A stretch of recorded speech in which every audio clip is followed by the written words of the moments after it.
Do your consumer marketing efforts feel complicated? Experian Automotive delivers data-driven marketing solutions to find new customers and keep loyal ones. Drive measurable results with trusted data and expert support. Learn more at Experian.com/automotive. Hey, this is Daily Drive executive producer Jake Neer here in Detroit. On today's bonus episode, we conclude our series of conversations with candidates running for Michigan's open U.S. Senate seat in 2026. On Tuesday's show, we brought you the first part of our own Molly Boigon's interview with Republican Mike Rogers, a former U.S. congressman. In the second and final piece of the conversation, Rogers talks about the elimination of federal tax credits for EVs, funding for battery research, and more. You were talking about what you've called EV mandates from the Biden administration, which I'm guessing has to do with the California regulations and the standards from the EPA and CAFE. Do you think that the $7,500 tax credit, which was pretty popular with dealers and the automakers, was a problem for the auto industry as it was planning the EV transition? A problem for the auto. I'm not sure I understand the premise of your question. I will say that we were focused a lot of money on people who probably didn't need $7,500 to purchase an electric vehicle. I do believe that. And candidly, if you look at it, working families who have to, commute to work every day, an EV does not work for every family. And what they were trying to do is say, doesn't matter, we don't care, you're going to have to figure this out. Good luck. And this massive push, which was outrageously expensive, is pretty amazing to me. And that we let it go on as long as we did, because the people who were buying these electric vehicles tended to be on the higher income level. I don't know why we would support that. I do think EVs have a future, absolutely. I think hybrids, if we would have let the auto companies work in the way that they normally do by following market forces, we would have had hybrid vehicles in a larger number and had a tremendous impact on the environment, on carbon emissions. I don't know why we decided we were going to go all in on EVs. Our electric grid can't handle it. I mean, all of the problems I could list about telling everybody you have to drive an EV, including people, by the way, who live in the UP of Michigan, who, if you're a commuter every day, when it's January and February and March, when the snow is pretty thick, guess what? It might not work for you, and cold weather doesn't do well in battery. Why we would mandate that they have to drive EVs is beyond me. So I do believe you had to transition away from the $7,500. People who wanted to buy EVs were going to buy EVs. I didn't buy a hybrid for $7,500. I bought it because I wanted it. And I love electric vehicle technology. And I think people who can afford it should buy it if they want it. And people who can't afford it should buy the vehicle they need for their family. And that $7,500 wasn't helping them at all. Mm-hmm.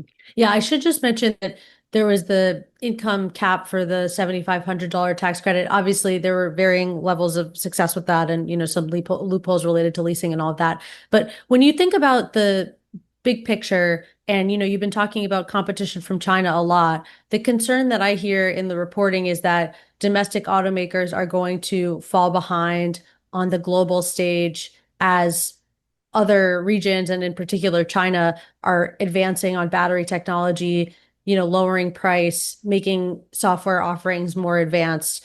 How do you think that government policy here in the US can enhance domestic automaker competition on the global market?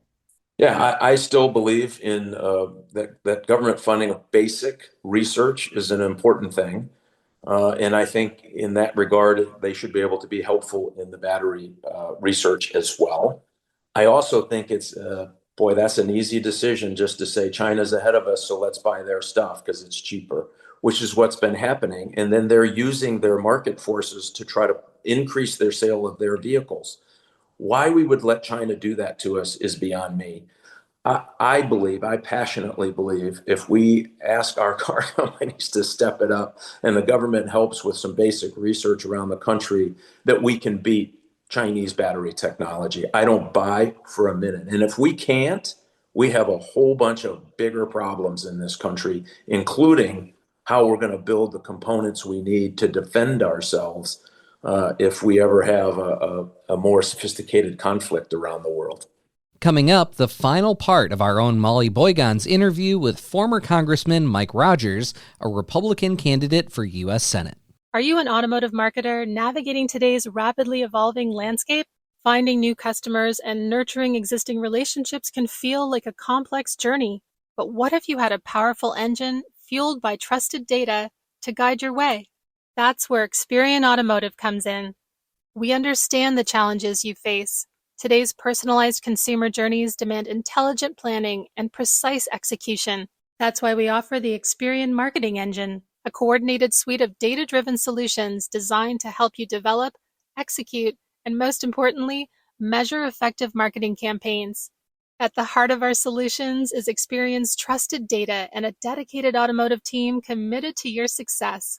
We empower you to drive measurable results with unique data insights, including identity solutions to help you better connect with your ideal customers with greater accuracy by cleaning and enriching your first-party data.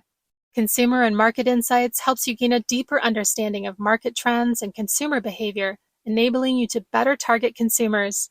Targeted audiences to help you pinpoint and target the right prospects at the right time with the right message. Better data truly connects you to better results. Stop guessing and start driving measurable impact with Experian Automotive. Ready to transform your automotive marketing?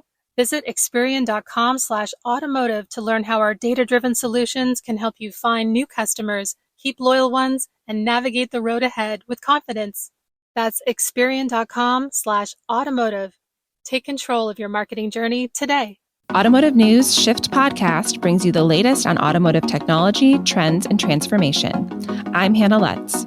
And I'm Molly Boigon. We're the new co-hosts of Shift, and we're excited to bring you new conversations with experts and industry insiders like this one with Larry Dominique, president of LD Management Consulting. I do believe the legacy OEMs are falling into a trap. They've got to find a way to, in some ways, build a new airplane while they're still in flight.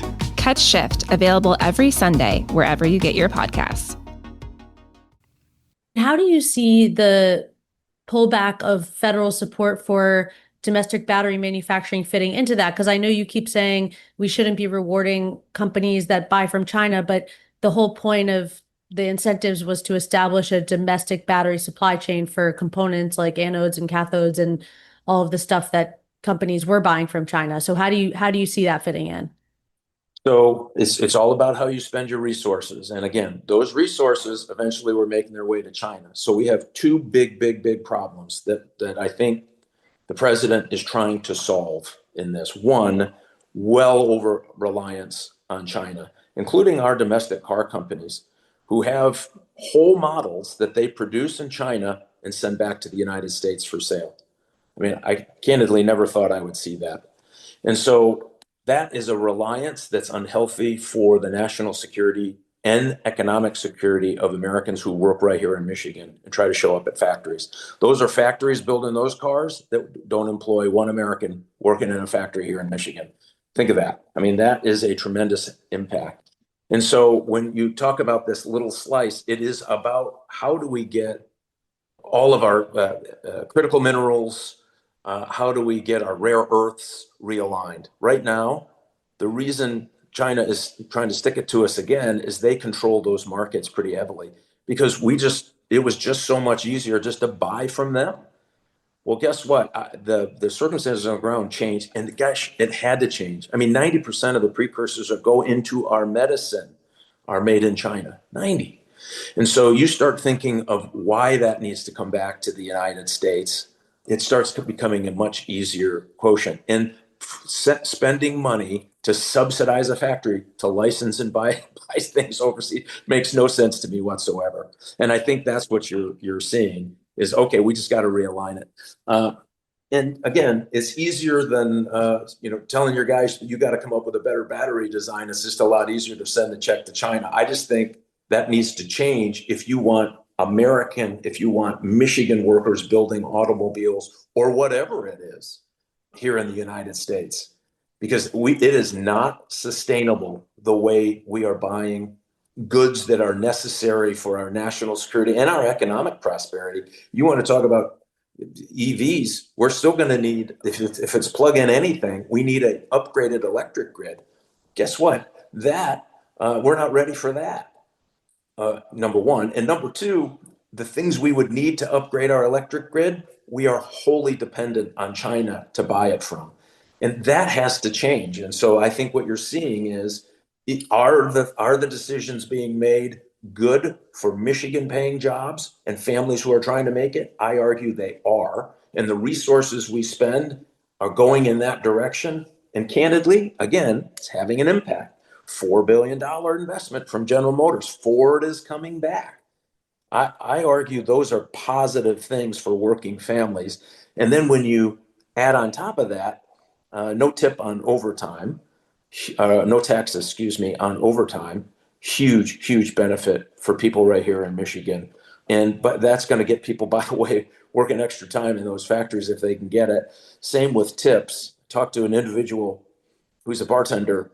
He's going to make $1,000 more per month this year because of no tax on tips. And he works a lot of overtime, and the overtime, I think he gets, his tip money is the most important thing. His overtime was his pay was $4. He's going to get $1,700 back based on tax on overtime. So he's going to, he's looking at what, 14 grand roughly in new money for people who get up and work every day. And so you start focusing it there, these manufacturing problems are going to fix themselves. When you talk about funding battery research as kind of the central way to incentivize better battery technology, incentives aren't going to the private sector. Is that something that the government should be directing more money toward? Well, I believe in the government doing basic research. They shouldn't do all of it, but there's a lot of places around. And I'll tell you why. One of the big reasons is looking for battery storage capabilities on smaller ships and unmanned surface ships. Same with military gear. Even, when you don't have to spend $8 a gallon on a deployed vehicle because you can't buy that fuel in the local economy we could do a whole show on why that can't happen.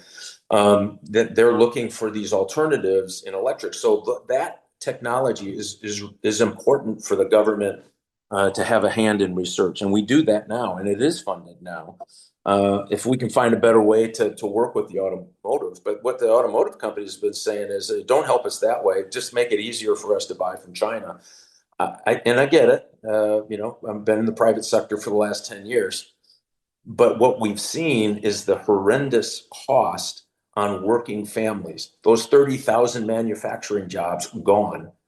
So when you bring General Motors back and a company says, hey, I'm going to have to add a second shift because they want me to do more here in Michigan, now you see the purpose of it all. Congressman Mike Rogers, thank you so much for joining us on Daily Drive. A quick reminder before we go, we have interviews with all of the major candidates for Michigan's open U.S. Senate seat here on Daily Drive.